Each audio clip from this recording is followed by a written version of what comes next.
Toy-polloi, a shadowy flight into the dangerous world of a toy restorer who does not exist. Toy-polloi, a young loner on a crusade to champion the cause of the broken, the helpless, the powerless, in a world of collectors who operate above the law. Welcome to Toy-polloi. Hello and welcome to another video from Toy-polloi. Now today we're going to take a look at restoring this vintage 1970s Pulsar Ultimate Man of Adventure by Mattel. I was recently sent this one on the left by Martin Jallard from the Toylanta conventions in the US, and it's not a figure I've ever been able to find here in the UK because it wasn't released here, so it's proved quite hard for me to find parts, and I've been doing some trades and sort of chatting to other friends of Toy-polloi to see if I can get parts, and I was recently able to get the other version on the right here which has sort of different broken bits. Now I got this from Toyerism, better known as Jeremy Carr on Instagram, and I did some trades with him to get this because really finding parts in the UK is nigh on impossible. And also I have to say thank you to Nick Filippelli, who is one of my Patreons, because he very kindly managed to find me a couple of the tops for this figure, because again these are hard to find here. So I think I now have all the bits I need to be able to get one of these Pulsars back up and working. So let's take a closer look at sort of the issues with him and then start cleaning him up. So this is the Pulsar that Martin Jallard sent me, and it's quite an interesting toy because it's got a clear plastic chest here, and on the back there's a plunger. You're supposed to be able to push that and it pushes blood around the guts, and these lungs are supposed to inflate. In fact, if I bring in the other one, this one, you can still see the lungs do inflate and the liquid doesn't move around. Now sadly, I don't think there's any way that we can actually fix the internals of this toy because of the way this is constructed and the plastic that it's made from. It's incredibly brittle and it's not screwed together at all. It's just sort of push fitted and glued. So I think if we tried to get this open, we would just end up cracking the plastic. So I think sadly, we're just going to have to live with that as not working, but I think the rest of it we can fix. Now this one that Martin sent has a snapped off head, but this head that he sent me isn't the same head, so I'm not actually going to bother trying to attach it. If you have the same head, then you would be able to glue it back on and sort of get it roughly working, but as this is a different head, the way it's snapped is completely sort of different, and I would end up breaking it more. So I'm going to use the bulk of the other one to get started with, but we should be able to fix some things like this broken arm. I reckon we can fix because it's a fairly neat break. You can see if I put that together, and I'm going to use some sort of plastic weld rather than a glue, and this sort of brittle plastic should glue very nicely with the plastic weld. But really the bulk of this work is going to be sort of cosmetic. We need to sort out the outfits because you can see the two tops I have here are in pretty sort of rough condition. This one's very yellowed and has a bit of sort of wear and tear to it and a bit of sort of fading. This one's actually quite nice condition, a few stains on it, but is missing the badge, so we need to recreate the badges. He also should have some discs that go inside his head, so we're going to work out a way of remaking those. Now those were lenticular discs, and I think I can make something that looks the part and sort of should look quite nice, so I'm going to do that. And then obviously all of his paintwork is a little bit damaged, so we're going to sort that out. But I think the first thing we need to do is actually to clean both of these figures up and clean the outfit. So we want to take off the outfit that's on this guy, and you can see he still has his shoes. I think we just have to sort of pull apart the two sides of the shoes, and they sort of unclip, which they do, so we can take one of those off. Now those are actually incredibly clean considering how old this toy is. We'll take that shoe off as well. And we'll also take his trousers off because we'll clean those separately and get them all sort of nice and tidy, and we'll clean the figures as well just to make sure that they're as clean as they can be to get started on. Make sure any gluing and painting we do is onto clean plastic. Now with this toy I'm going to just use hot soapy water to sort of wash over it, and I'm not going to submerge this one in the water because as you can see the inside of him is all hollow, and I think we're going to end up with quite a lot of water in there and it will take a long time to dry. So I'm just going to sort of wash it on the surface and try and not get too much inside it. But with the clothing, this of course I will submerge and get everything sort of nice and clean. So let's go and get these cleaned. It's just going to be hot soapy water with a bit of dish soap sort of in it just to take some of the grease and marks off it, and again with this I might use some just sort of fabric detergent, but sort of light clean should be enough because the trousers are not too bad and this top isn't too bad either, just a little bit of dirt on it.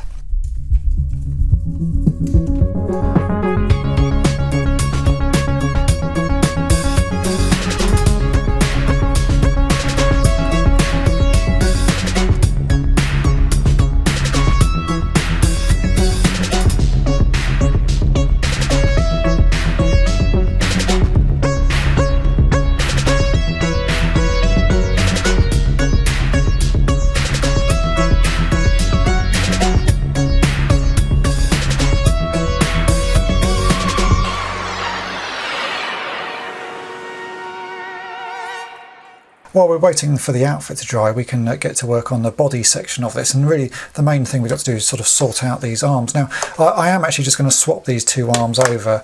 You can see here that this arm, the left arm, is actually in very good condition. All that's happened is that this one has been sort of popped off and is missing. Now obviously you can see that the two bodies are, one is slightly yellowed and one isn't. I'm just going to have to go with the yellowed one on this because as I say, I'm not going to be able to repair that head, and I'm not going to be able to take the bodies apart. It's a little bit yellowed, but it's really not too bad, and I think I can certainly live with that. So we're going to swap the arm over, but I will also show you how to fix this broken arm. So the first thing we can do is pop this arm off. All you've got to do is gently pull on it and it will pop out of the socket. You can see it's a very easy to remove arm. I can then drop that one back on, and there's that Pulsar with two arms. But what I wanted to show you was how I was going to fix this broken arm if I hadn't been able to find another, and that is if I take this off. You can see that luckily on this one it's a very clean break. It's really just snapped all the way around and there's no bits missing, which makes it a lovely easy task. And what we're going to use to glue this is some stuff called plastic weld. I have some here. You can buy this from most model shops, and what it does is it sort of melts the plastic and rebonds it together, and supposedly the bond is as good as the sort of original plastic when it was sort of manufactured. The only problem with it is it does melt the plastic very quickly, and if you drip it on any other areas it will damage it. So we're going to have to be very sort of careful how we do this. So I'm going to get some of this plastic weld and pour it into the lid, just because it makes it easier to deal with. And this stuff evaporates very quickly as well. And you're going to need a brush. So I've just got an old brush here again because it does sort of ruin the brushes. And I'm going to very carefully just brush this around the edge of the break here. And you have to work quite quickly because, as I say, it evaporates. So a quick bit like that. And then push the two pieces together, and hopefully there will be enough on there that it will melt the other side and these two will bond.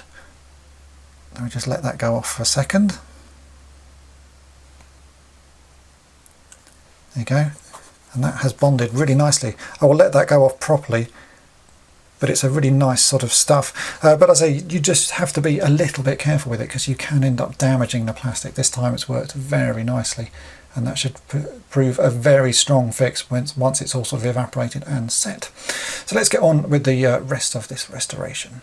Now we need to do a little bit of paint touch up on Pulsar's head. As you can see, his eyebrows are worn and he's got a few marks on his hair. So for the eyebrows, I'm going to use some Humble paints. I've got Humble Black 21, which is a gloss black, and then I've also got 70, which is a brown, because if you look at the eyebrows, they're not quite black, they're a slightly lighter colour. That might be that they've faded over the years, but they've certainly got a brown tinge to them. So I've just mixed ever such a tiny amount of black and brown together and created a colour which is just off black, and this seems to match really nicely.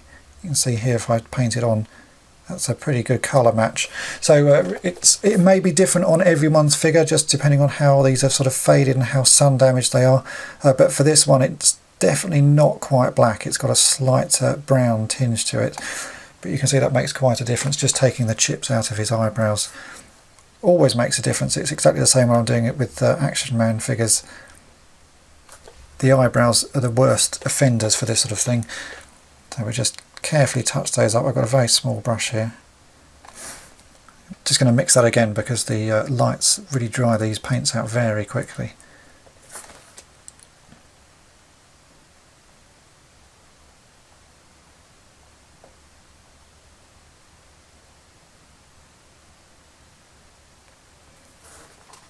There you go, I think that works quite well. So we can move on to mixing some paint for his hair.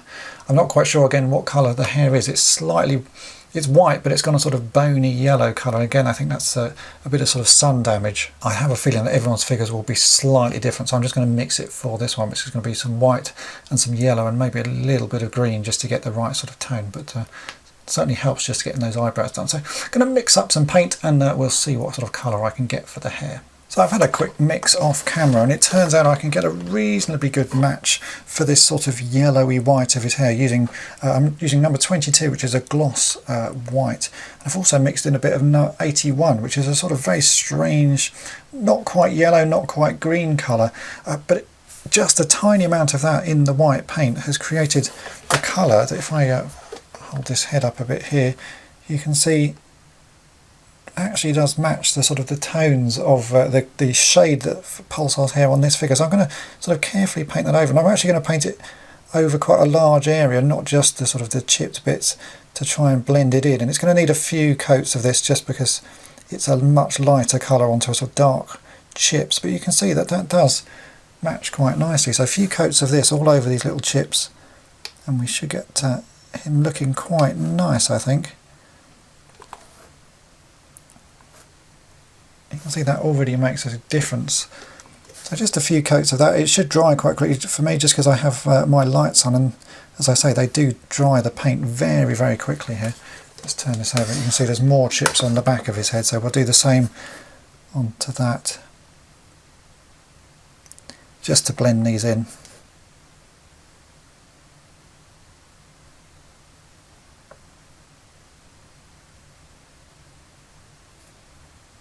The clothes have now had time to dry, so we can just do some minor repairs on those. I was expecting there to be a little bit more that needed re-sewing, but actually the sewing is in pretty good condition. There's just a few little sort of loose threads, which I'm just going to trim off with a pair of scissors, because that's really all it needs doing to it. It's quite often when I'm repairing Action Man clothes, you need to do a lot more sort of sewing, especially the press studs seem to come loose, but on these it's just a few loose threads here. And the Velcro is actually in pretty good condition as well, and it's holding nice and firm. So these are actually very good condition sort of little outfits. The only thing that is missing is, of course, the little badge that goes on this side of the top.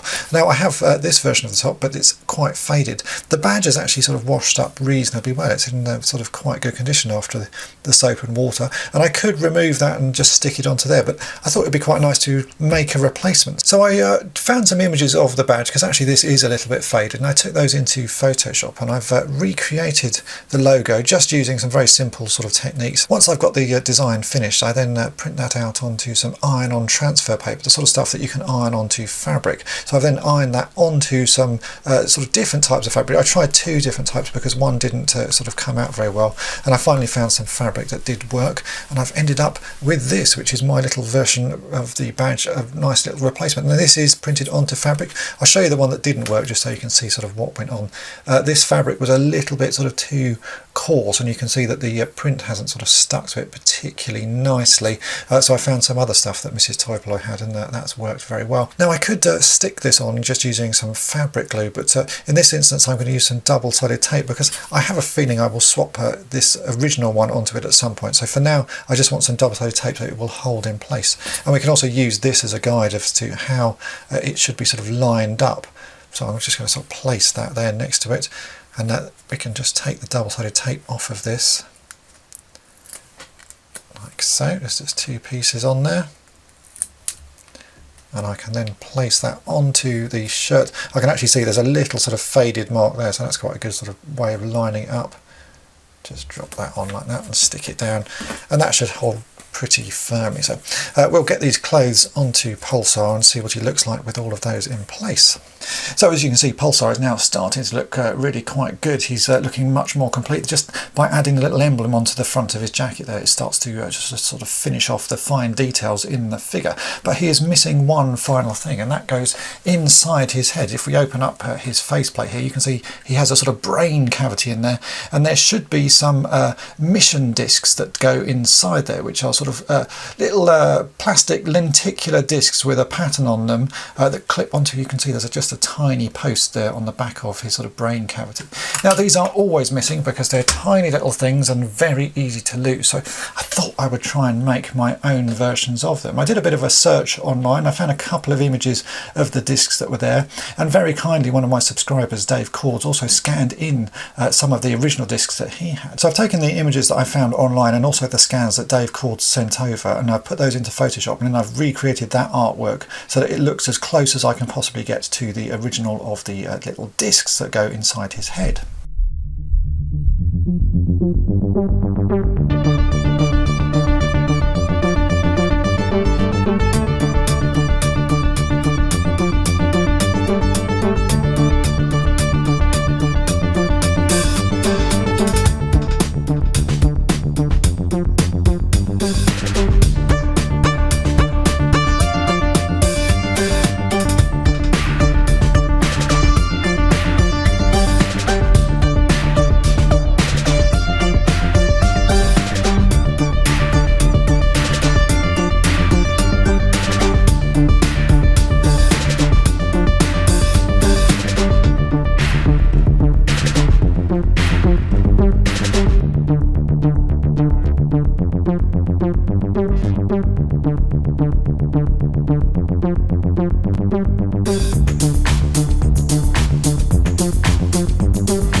after about half an hour's work, this is what I've ended up with. I printed these out onto some glossy printer paper. This file, along with the file for the emblem that goes on his jumper, will be available for free from toy-polloi.com. You can see these look quite nice, but obviously the originals had a sort of lenticular finish. I can't recreate the lenticular effect, but I thought I could at least sort of make them look like they should work. And to do that, I bought this, which is a magnifying sheet. Now you can buy these very cheaply off eBay. I think this cost a couple of pounds. It's designed for reading text in books if you sort of have trouble seeing it, and it has a finish, if I can show you sort of close up, that looks a lot like a sort of lenticular finish. You can see if I scratch my finger across that, it makes a noise, and that's because it's sort of lots of little sort of ridges, and that will look perfect. If I put these behind it, you can see we end up with a similar sort of effect. So that is what we're going to do. All you're going to need is some double-sided tape. I have a little bit here. I'm going to cut off a few strips of tape,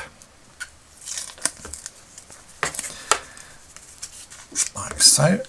Do one more because we need a couple of bits, and I'm going to stick these over the image. It looks like you're going to ruin this, but I promise you this does work. So I'm going to stick these right over the nice images that I've made. I'll do the same on that one, like so. And then we can take the back of the double-sided tape off, and because the tape is actually quite thin and clear, you should be able to still see the images through, which obviously we can. So that's good. Take the other piece of tape off, and now we are going to stick this onto this magnifying sheet that I've purchased very cheaply. So I'm going to just, I don't know which way around this will be easiest to do. Let's just do it that way, like so. We'll stick that down, and now you can see, you can still see the images quite clearly through, and it's starting to look a bit lenticular. So all we've got to do now is cut these out, and this plastic is actually quite easy to cut. Just need a pair of normal scissors, and we should be able to cut around. And I've actually put a grey line around the edge, and you need to remove all of that grey line, and you'll then end up with a disc which is the correct size to go inside Pulsar's head. So you can see I just got to carefully cut around this.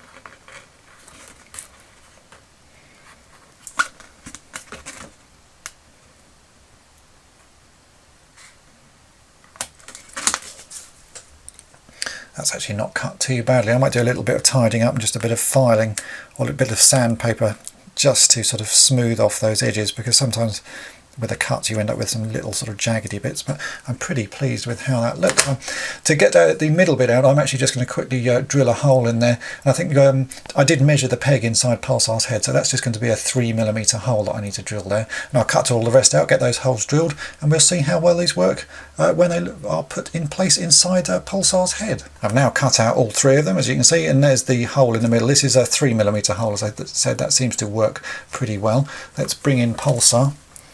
And we can open up his head, and we can see if we can drop one of these mission discs onto the little peg. There you go, that works pretty well. And then we can shut his head back up, and Pulsar now has his mission data ready to go.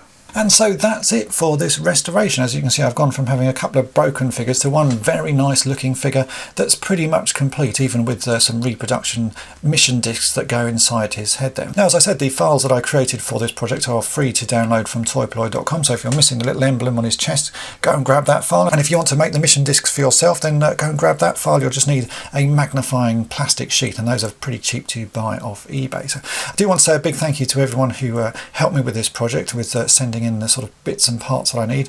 This is a figure that isn't easy to get over here, and I can see some other issues that could arise, that bits of rubber that break and the legs breaking. So if I sort of find any more, I'll come back to him in the future, because I think there are some other areas that I probably should cover in future, because there's certainly some things that I can see will break quite easily on him. But as this is the only one I have, I've just fixed the areas that needed fixing and needed showing to get him looking good, and he's going to go on display here at toy-polloi. So thanks to everyone for helping. Thanks for watching, and I hope you've enjoyed it. And make sure to subscribe and click the bell so that you're kept up to date with all the videos that I upload. And thanks for watching.